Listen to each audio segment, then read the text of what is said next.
We have a very special treat today. As you know, we are using visualization left and right for research and communicating our results to our audiences. Hopefully you had a chance to play with the factor visualization that was launched yesterday. So today, as a special treat, Danyel from Microsoft Research is going to talk about data visualization. Danyel's from Microsoft Research and working on data visualizations and human-computer interaction. He also just told me he's focusing on big data. In this case, that means petabytes of data, so really big. And he's also helping organize the government and industry track at the this week conference. So a lot of activities inside and outside Microsoft.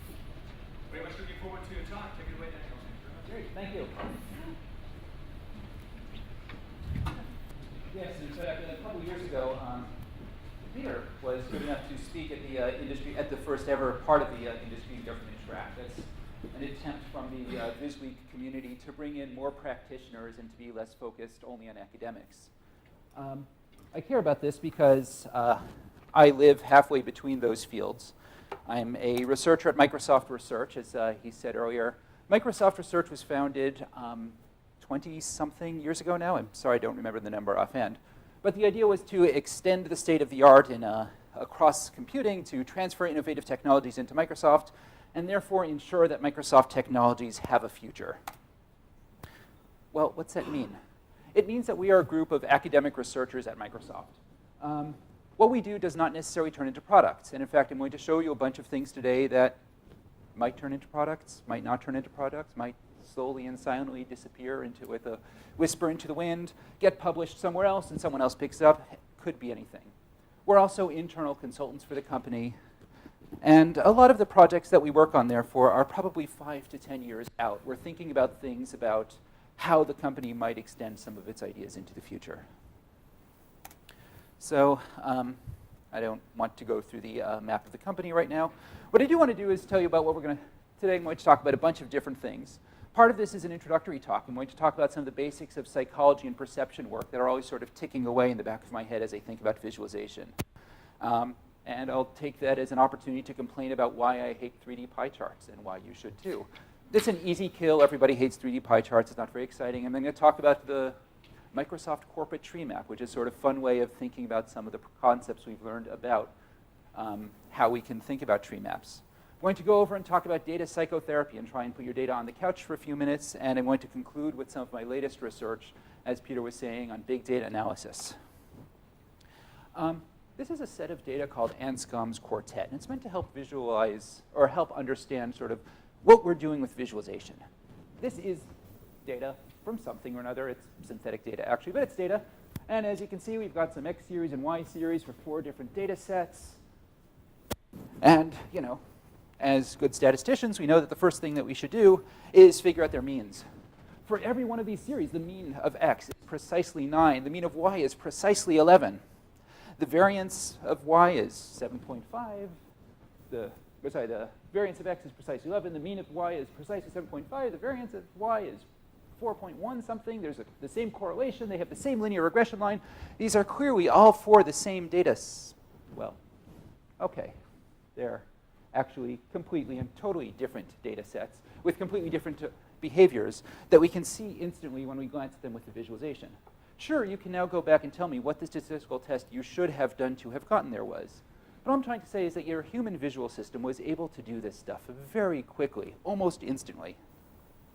And we should be using our brains as much as possible to help us learn a lot of information rapidly. So a number of years ago at Xerox PARC, Cleveland and McGill started thinking about what tasks were easy and hard for users to do. And they actually did a whole series of little studies where they asked people to compare whether two numbers were larger or smaller as visualized in different ways. So if you put them on a common scale, which one is higher? Turns out users are incredibly good at that one. We can do that one in no time. If they're on non-aligned scales, you sort of now have to figure out where the bottoms of each are. We're pretty good at that one. Gets a little harder to compare directions, angles. Comparing length is actually fairly tricky if you don't have that common baseline to compare against. Comparing area is brutally hard. Anything that asks you to compare area, users just won't be able to do it. But it could be worse. You could ask people to compare volume or curvature. And if you ask them to compare shading, you can get approximately like 3 points of resolution, 4 points of resolution between unshaded and shaded. You do middle steps and people just look completely baffled at you. So that gives us some sense of what sort of steps we might want to make in choosing a visualization or in evaluating a visualization. We can look at pop-out effects. Pop-out effects were discovered a number of years ago. When you look at this field, there's one of those points that sort of stands out. Your brain did not have to search every one of those dots to find it. It just sort of happened, and it happened pre-attentively, faster than attention.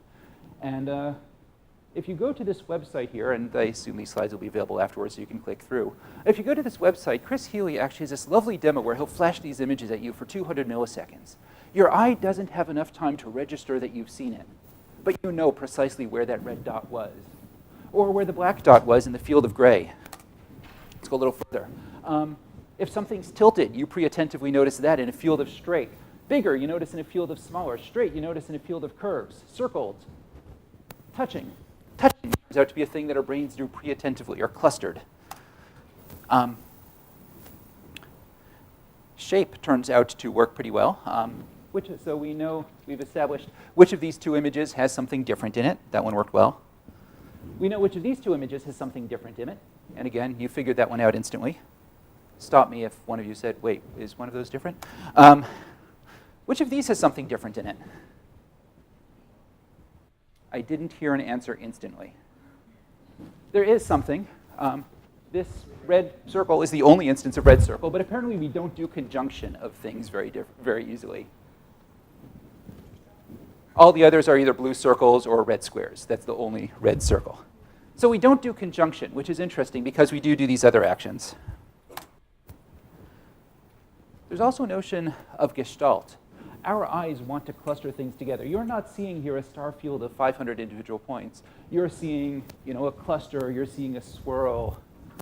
I faintly recall that when I grabbed this image, I had a different reason for it, but I don't remember what. I think that if you blur your eyes, it looks like something. And therefore, we also notice things like proximity. You see the group there. Every one of our brains instantly filled in the little gap with something in that gap. What we filled in may vary between people, but we all decided there was some sort of curve that made the left half and the right half of that fit. And pretty much everyone has looked at these and said, stripes. Now that's interesting again because these are just individual points. There's nothing there that is stripiness. There's a bunch of other sorts of Gestalt principles, and if you dig around in Wikipedia, you'll start finding those. And so that's interesting, again, because as we are putting down points on a screen, laying down data sets, these are going to emerge. They may emerge with our intent, which is very good, or they may emerge accidentally, which can be very confusing. Color palettes turn out to be very important. In the scientific field, we love rainbows. Rainbows are sort of like the standard. You see them all over the place. And there's a problem, which is that the hue of yellow pops out to our eyes. Our brain goes, yellow, that must be really exciting. And so we see this stripe. And when we've done perception studies on this sort of thing, we notice that there's a series of rings, and there's a yellow ring, and then there's a red spot. We notice this gradation pattern looking very vivid we count the amount of yellow in it. When we map these on monochrome color sets, like this one or this one, we actually get a much more honest view of what the transition is happening. And in particular, there's an interesting difference between these first two columns. In the color scale, we can't see it at all. But in the black and white scale, it's very visible that there's a sudden jump that happened right there in the middle. And we lost that information because we used the color scale. So it's worth thinking a lot about the sort of color scales that you're using that you map to data, because again, our brains get very excited by some parts. Sorry, yeah? Please, yes. Is there a reason you like yellow so much? I'm sure there is, and I have no idea what it is. What's that? Yeah. Yeah, I actually don't know. I'm sure there's someone who's worked on that evolution, who's figured out that evolutionary background. I'll have to go look that up actually and see if anyone's figured that one out. I mean, it's certainly the case that you can play with modulation if you dampen the yellow a fair bit and muddy it down to a dark gray. Then you can eventually get it to a point where users will distinguish it as comfortably as they do the other colors, but we'll still tend to see the colored named stripes. We like to see, purple, blue, pale blue, green. And that's, again, a dishonest representation of the data. It's actually changing smoothly there. We're adding those names because our brains are used to giving things names. We pick color regions that represent that. And that brings me to the question of animation. A couple of years ago, this guy, public health speaker, you've probably seen this talk. I don't have the voice here, but he gave this very compelling talk, right?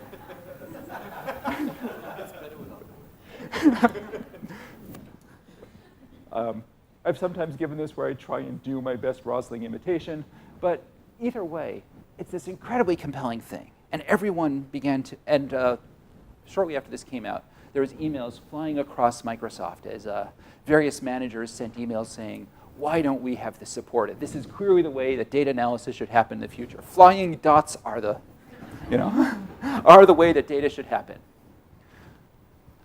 Being researchers, we first sent an email back saying, sure, you're right, it's very easy to code, and we hacked up a flying dots implementation, sent it to someone, and they got to play with it.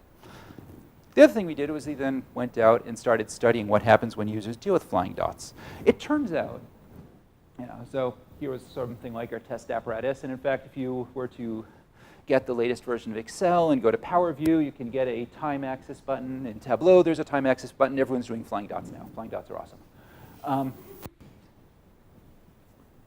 So we started playing with what this time axis feels like to users and how they do analysis tasks. So we gave them a series of questions. Here's a bunch of flying dots, and we put them in a room and say, which dot rose the most over the time? Which dot went the furthest? Which dot, lost the most value? And they were terrible at this. This is a mind-bogglingly hard task. We'd sit there watching them, and they've got these videotapes of people going, wait, crap. Right?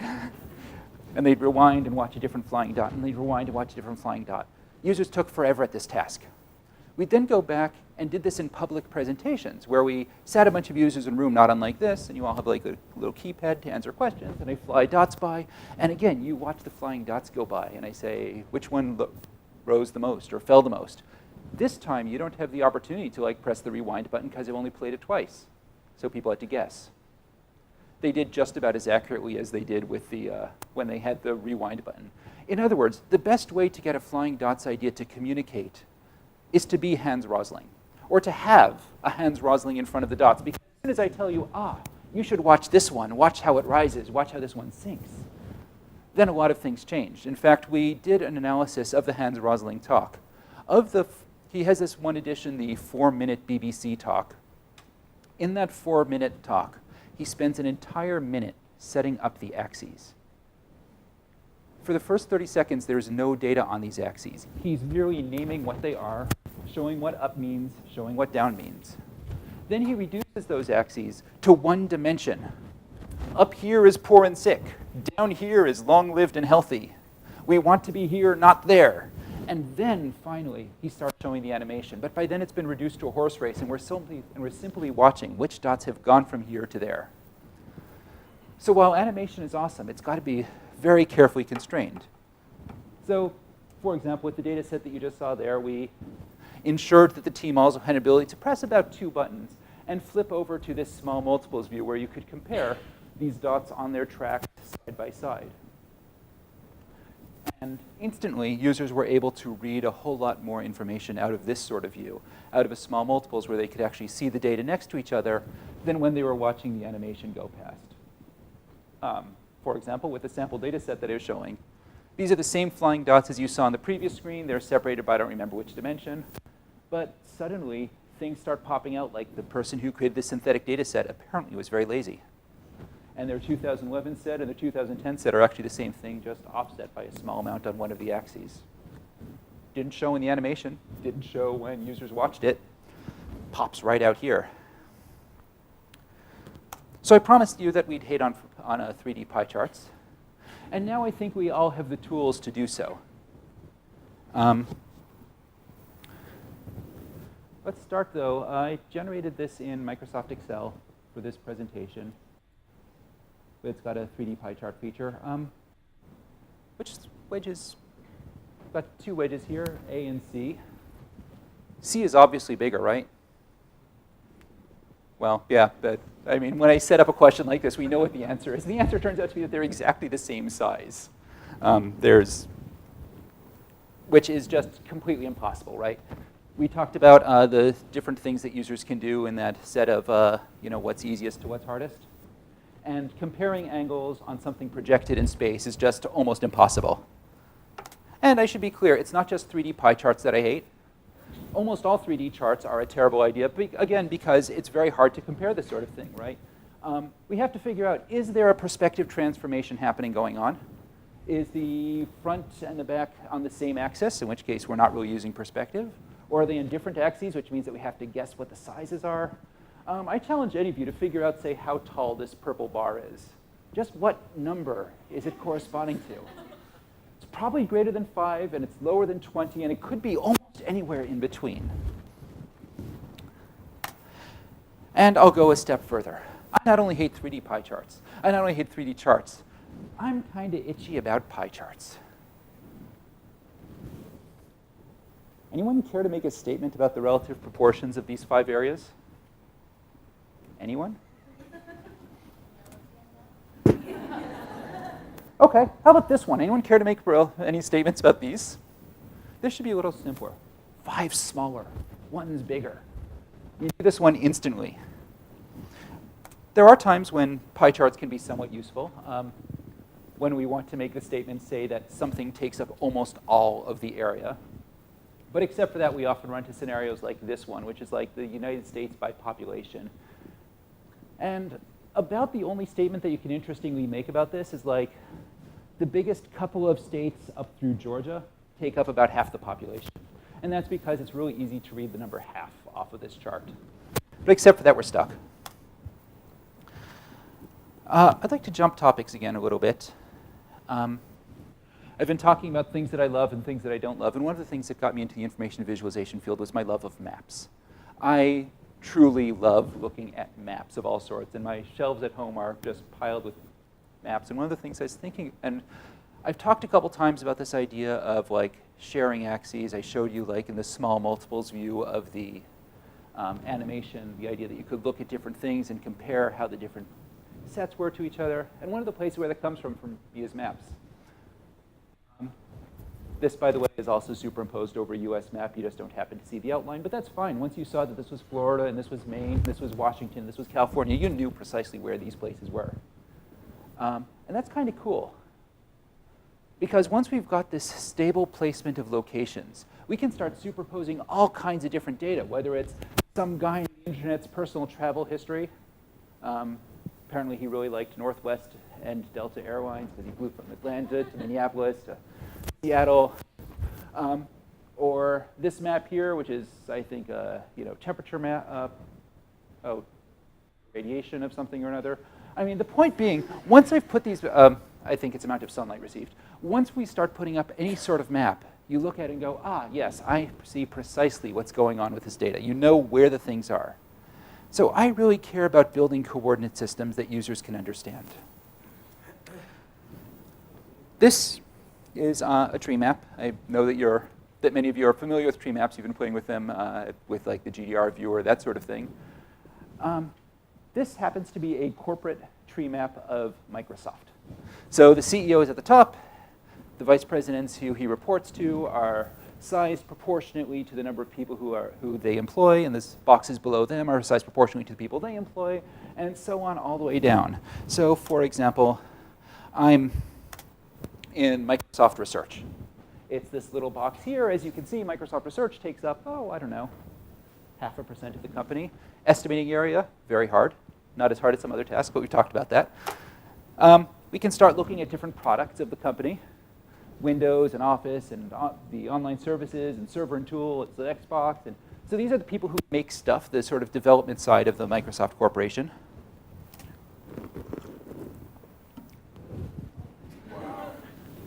This is fascinating to me the first time I generated it. I almost didn't believe it, but this is what this is the sort of proportions.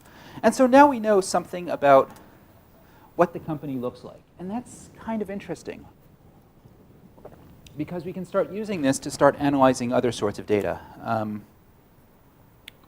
So just going back, we talked to, using the techniques that we've talked about in this talk so that you can learn to apply this sort of thing. We've talked about Gestalt closure. We talked about the Gestalt principles, the idea that things like to bundle together. And on that map, we saw that there's areas and they're well closed. So that's good Gestalt closure. There's this nice idea of seeing lots of data and lots of rich hierarchy. That's all great. On the other hand, there's a lot of things that are horribly problematic about the tree map. For one thing, it's got this idea of false proximity. It placed things next to each other for no reason other than that they happened to be next by size. It forces you to compare areas. The hierarchy is there, but it's kind of subtle. You have to stare at it. And none of you were really able to see that shape of what the ultimate hierarchy looked like until I had put up that color scheme, at which point you went, oh, sure, that's what the groups are. And then if I were to change the sizing from, say, number of employees to number of dollars of budget or number of part-time employees or almost any other figure, just all sorts of things go nuts. In fact, if I even just dragged the bottom right corner of that image a smidge to the left to change the aspect ratio, everything would have wiggled around. That being a corporate map, for example, I actually lie a little bit about it. That's the corporate map on a specific day at a specific time, because the next day we hired someone else and things would have moved. So tree maps are potentially problematic. But here's some cool things that you can do. I went to a number of internal Microsoft discussion lists. I just pulled down the list of all the people who are involved in them, and I sprayed those colors onto this tree map. Here are, for example, the people who are on the Bing Maps discussion list.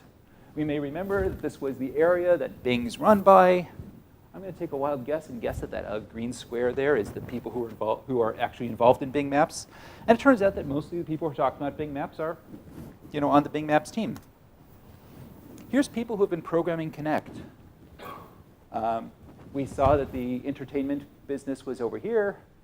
Here's a team over on Windows, and there's a team over on There's a bunch of people in research who are playing with that stuff.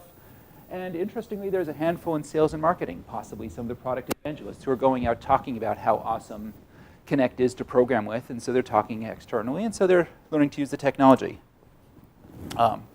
Here's people who are bicycling to Microsoft. Who are on the Microsoft bicycling list. And the first thing that we read off is that they all tend to fall on the right side, not the left. That's interesting. The right side are developer teams. They tend to be more centered in Seattle. The left side is non-developer teams. They're sales and marketing. They're sprayed all across the country, all across the world. They may not be as interested in talking about Seattle area bike routes, and I can tell you that the internal list is very Seattle-centered. Human resources and legal, for some reason, don't like to come to work sweaty. Product teams do seem more interested in that. So you can start seeing a lot of facts by putting up these maps next to each other, by keeping the same coordinate system and the same orientation every time, and just beginning to change the data set. Some of those challenges I was talking about go away if we relax the rectangle constraint. It may be slightly harder to compare areas, but now at least when you change aspect ratio, when you things can become a little bit easier. This is a visualization called a Voronoi tree map, which was invented by a team in Germany a couple years ago. It's quite beautiful. Again, what they've done now is they're making Voronoi regions based on the size. The computation takes a long time, but the result has the wonderful attribute that as you play with aspect ratio, as you zoom in, you never have to reshape or resize things. And it also turns out that it animates well. So I've been talking about stability, and it changes its sizes relative to the amount of stuff that has changed in the data. So here's all these regions shifting around. The little ones tend to move around a lot. The big ones tend to stay fairly stable. And so we did some very initial user studies with this. And we found that users were basically able to track the changes here a lot more easily than they were able to track changes against a squarified tree map or some of the other algorithms, precisely because things tended to stay in the same place. You all were able to tell, for example, I suspect, as the system grew, right, as this bottom left corner grew and began to take over the world, you were able to see how those transitions were happening. Again, unfortunately, there's a huge computational cost, and we haven't been able to put this out into a distributable form yet. Now, I've been talking a lot about how I like to make fun of visualizations and which ones fail. I like to also talk about, our process of making a visualization. After a lot of time going back, I've met with a lot of product teams. They all come to me and they say, "We've got this great set of data. We should visualize it somehow." Great. So tell me about their data. So tell me about it. Realize that this is turning into what I've begun to call data psychotherapy. And you all can do data psychotherapy at home. In fact, you could probably do it with your own data. I'm thinking more like the Rogerian form, not sort of like the active interventionists. So like think old Eliza.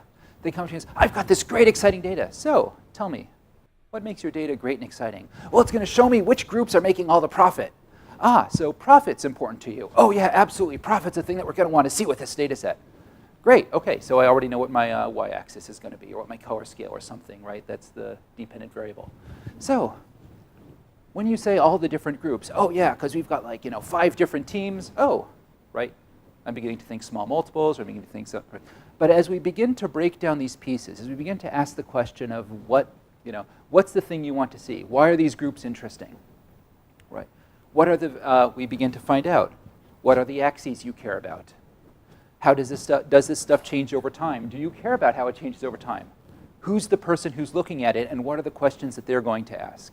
And if I simply repeat these questions kind of over and over again, at some point, they've outlined for me what the major dimensions are, how they're going to change, who's going to be looking at it, what the tasks that the users have. And from there, it's fairly straightforward. It's all going to be kind of the same sorts of charts that we've talked about before.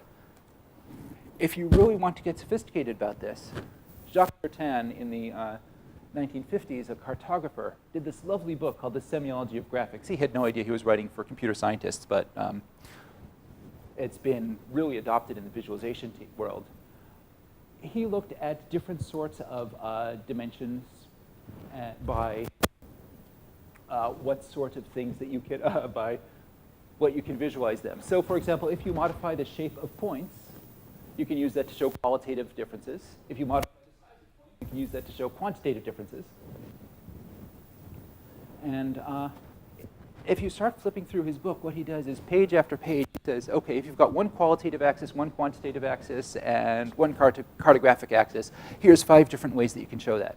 Now, if you've got 2 quantitative axes and 1 qualitative axis, here's 3 different ways that you can show that. It's a fascinating treasure trove of stuff, much of which got encoded in this paper a couple years ago called Show Me, which is a feature now featured in Tableau, and a couple other people have started playing with this, which basically says, if you've just given me, one quantitative field and then one other, we can make an aligned bar chart. If you give me, 2 to 4 quantitative fields, I can make a scatter plot. If you give me, a Gantt chart takes even more stuff. It takes, a categorical and a quantitative with independent dimensions, and then another quantitative field. So they can stare at the columns of the data and take a wild guess as to what visualizations might be possible. Still takes a user or a designer to make a decision. There have been a couple of attempts to make fully automatic systems, and they have all been, I have to say, terrible disasters. But as long as the user gets a chance to make decisions, we can at least help guide that conversation. If you're going a step further and you really want to talk about how to describe these visualizations, there's this interesting book that came out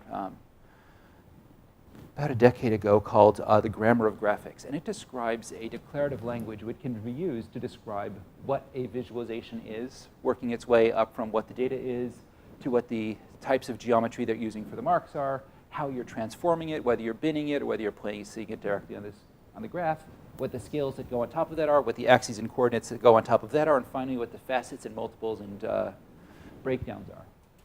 That's been partially implemented in tools like ggplot for R, but it's really more a general language for talking about what graphics are. In my last few minutes, I want to take a moment and pause to recover any questions, thoughts, or people who are bursting with energy from what I've been saying so far? Okay. In that case, I'm going to take, in my last few minutes, I'd like to talk a little bit about some of our work with big data analytics.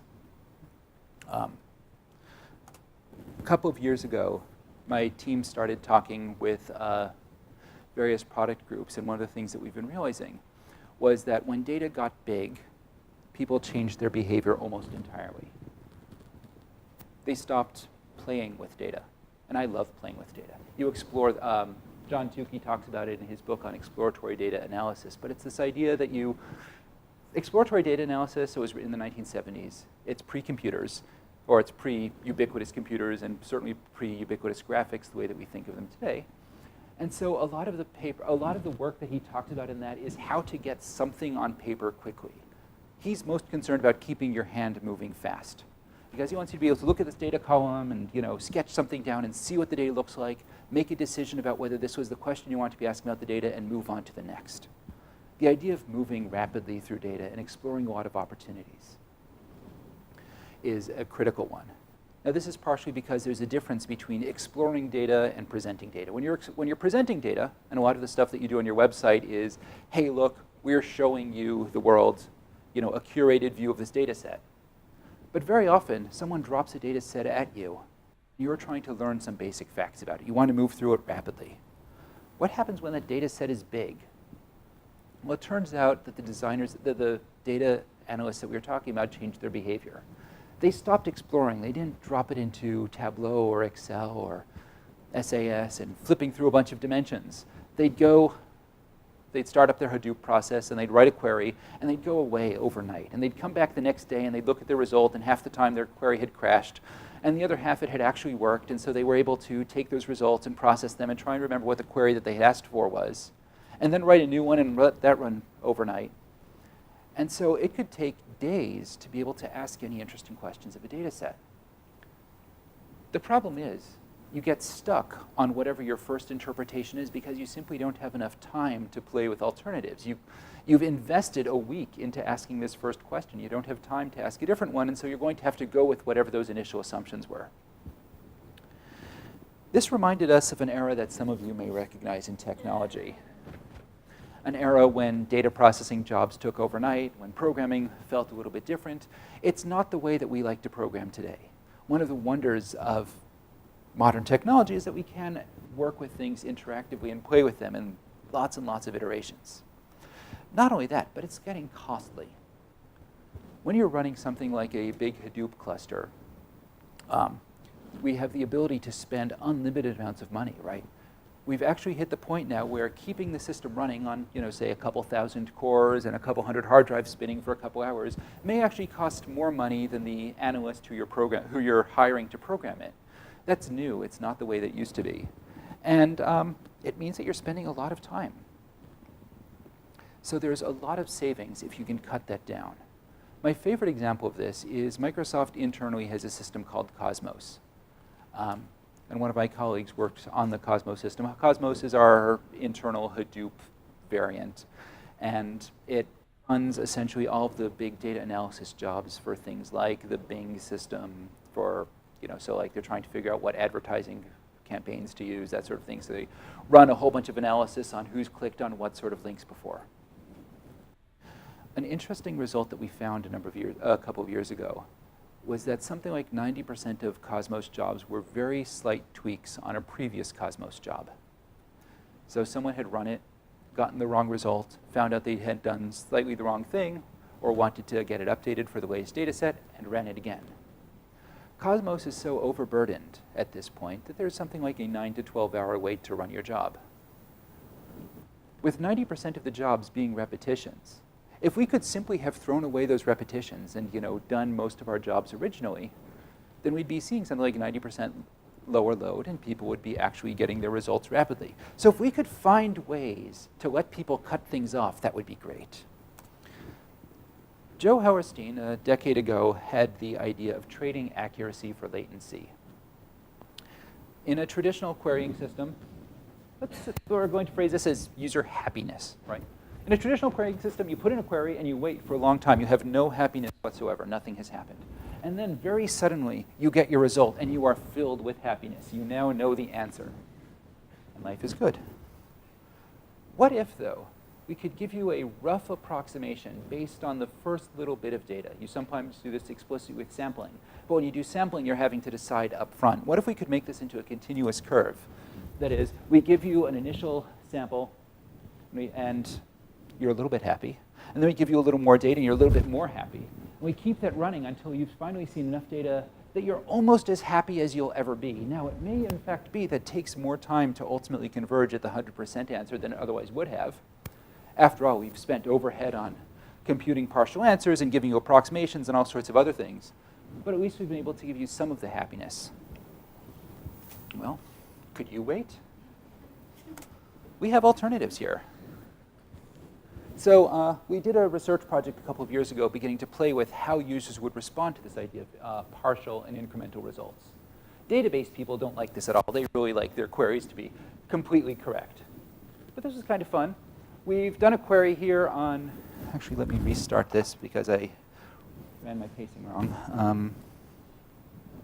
There we go. So I pulled the FAA data set of how long flights had run and how delayed they were. It's not a very big data set, but and I slowed down all the computations so that we could see things running in real-ish time. So we've got day of week by the arrival delay, and as you can see on Mondays, flights are approximately 1.7 million minutes late. It turns out I did a sum here. Let's change that sum to an average. So I had looked at 0.03% of the data to find out that I had done the wrong query, and then I stopped. Let's do this again. Look at 0.01% of the data. I'm getting an average more like 7 minutes late of delay. OK, I can live with that number. Let's let this tick forward another couple iterations. 0.14% of the data.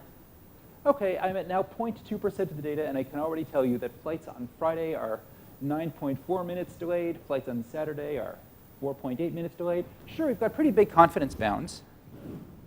But that might be enough to allow you to make the critical decision of when I'm buying my plane ticket. I don't have to wait for the other 99.55% of my data set to come in to tell me that Fridays are going to be more delayed than Saturdays.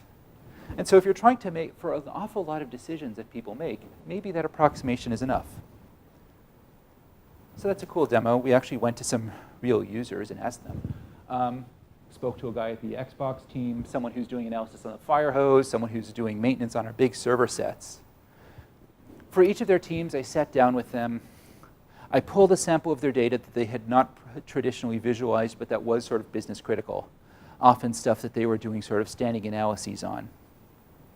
We brought in their data, we translated it into our system, and we brought them back this interactive visualization. And then we just let them play with it. And we asked them to speak aloud sort of what they were learning. I've got an entire paper in the Computer Human Interaction Conference from 2 years ago talking it through. What I want to point out is that users made a lot of mistakes. Virtually every query they asked of this data set was the wrong query the first time. That's not surprising. We all make huge numbers of mistakes. And when you're playing with this sort of interactive visualization, you do the sum. Oops, I meant to do the average. You do one thing rather than the other. And they didn't care. They could cut off every one of these questions early, do it again, make a different mistake, make the right answer. As a result, they were fearless about exploration. They were dropping in dimensions that they had never thought about before. They were asking questions they never thought about before. One of my colleagues, the guy who's doing work on the Twitter fire hose, had done analysis of 50 positive emotional words and 50 negative emotional words. And one of the things that he hadn't really bothered to look at, because again, he was doing these overnight analyses on the Cosmos system. He was having to, every query was very expensive. Because he could just start playing with this stuff now, he wanted to look at how many different Twitter entries had used each of his 50 emotional words. And he found out that 3 of his 50 words were actually accounting for something like 95% of his data. That wasn't something that he'd thought of. And it completely changed the way he thought about what his data was saying, because now data was not, in fact, a story about 50 emotional words. It was a story about 3 words. And one of them turned out to be the name of a football team. So he had to change a whole bunch of things about his analysis. So this idea of being able to explore new dimensions. And by the way, it didn't really matter to him whether it was 90% of his data or 95% of his data, it was most of it.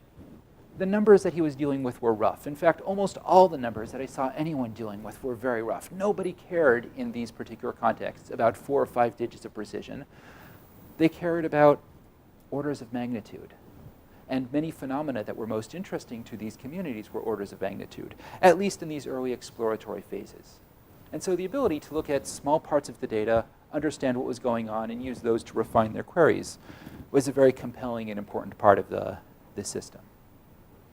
That's carried on to a number of other projects that we've been doing recently that I can talk about offline, as we've been building up an entire data analysis environment built around the idea of streaming partial queries, getting incomplete results, and making decisions rapidly, even across very large data sets.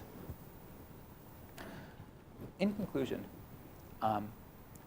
I think the big thing that visualization is for is helping users use their visual system to come to conclusions, to understand information fast.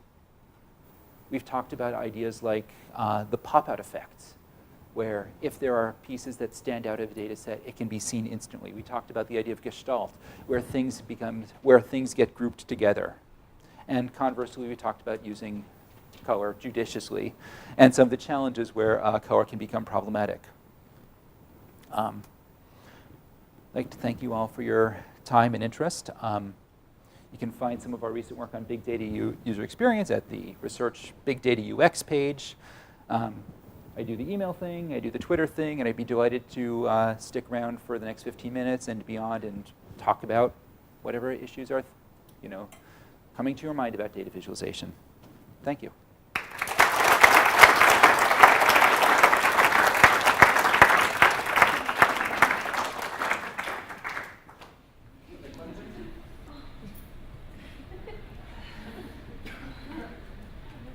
Sorry, for those in the back, this chart says what 3D pie charts are good for. The biggest pie slice is meta 3D pie charts. Beyond that is annoying business analytics people, causing them to die a little bit inside, making pie charts made of edible pies, and making Edward Tufte cry, roll over in his grave, even though he's still alive, and also possibly kill kittens. Sorry. Questions?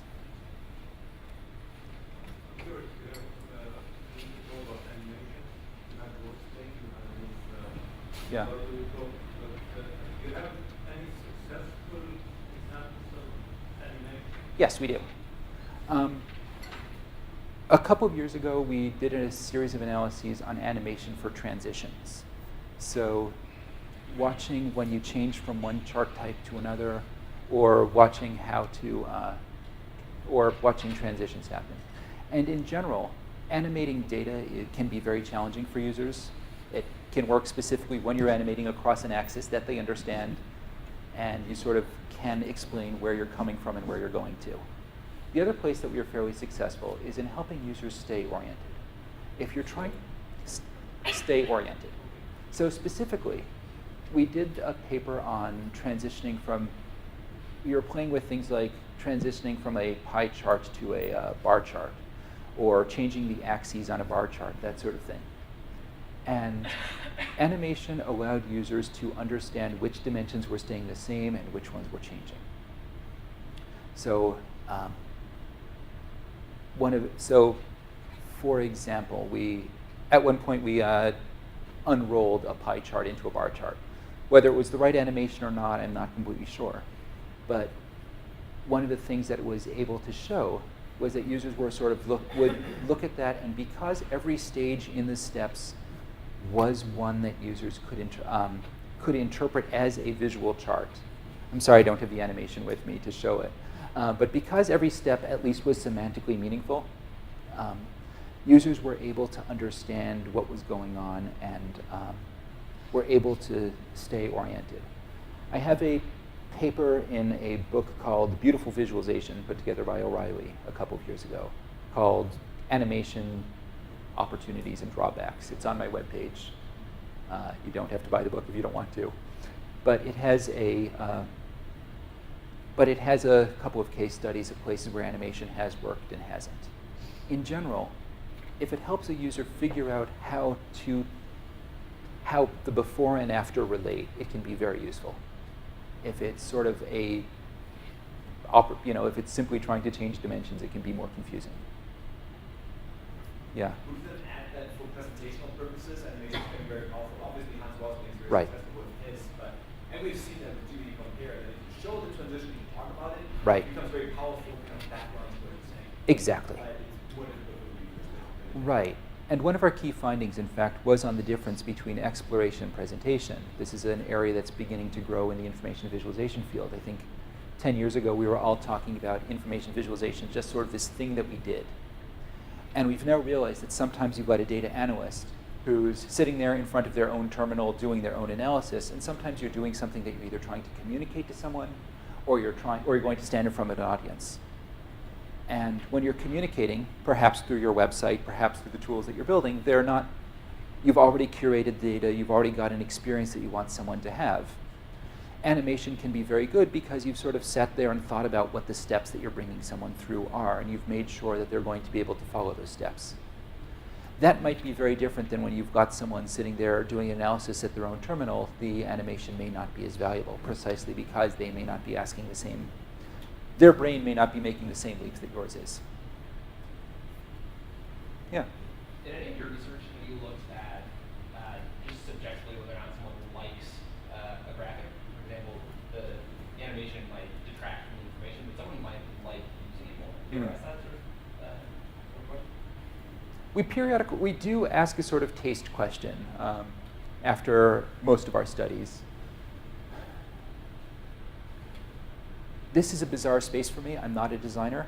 A lot of the visualizations I do with the assistance of a designer who's actually a person who can figure. I'm very good at figuring out how to help make the mapping make sense. I'm not nearly as good at sort of like polishing the edges and figuring out how to fit that into a complete user's experience. And that is a critical skill set because there is sort of this element of taste. Not to mention a notion of like uniformity. Does it fit with the other sorts of things that you've done? Does it fit with the rest of the interface? Does it fit well into an experience? That's absolutely critical. And I agree that sort of that notion of taste does come up. One of the places that comes up is interpretability. That is, you're going to spend more time fundamentally explaining a tree map to someone than you will explaining a bar chart. You're also going to get a lot more value out of it, but you're going to spend more time helping them get oriented.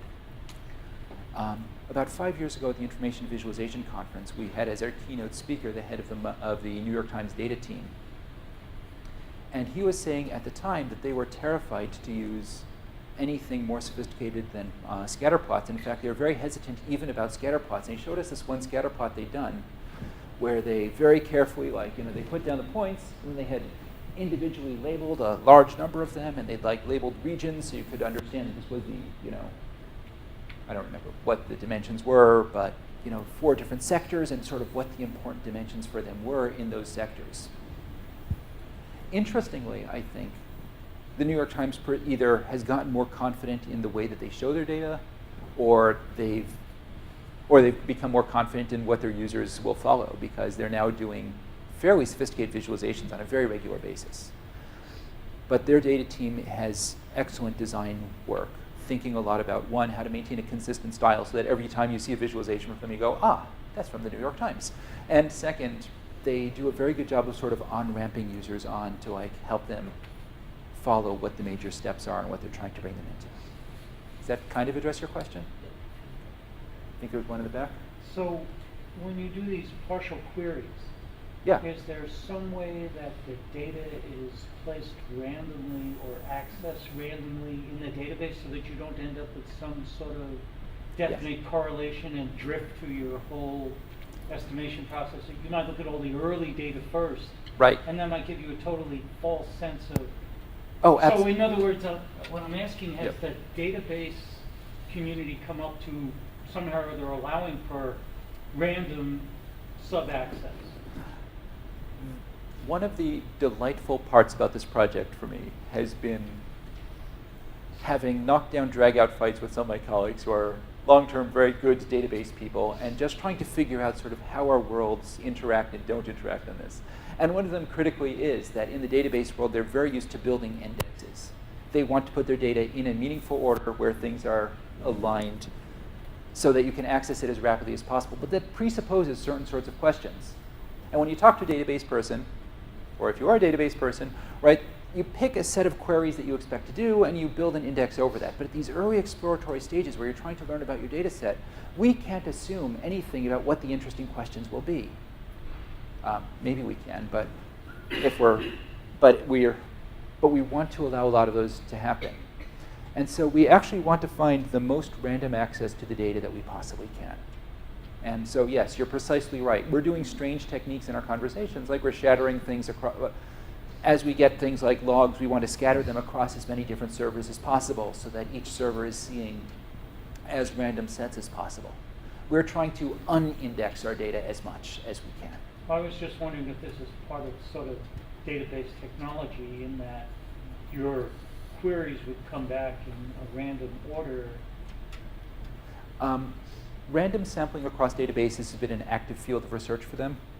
Essentially, if you've got your data organized in good order, random gets really hard. So you want your data to be as much of a mess as humanly possible. Or at least as disorganized as possible, but still, in good columns and rows. Think you'd had a question? Interesting, Brad asked my question. Oh.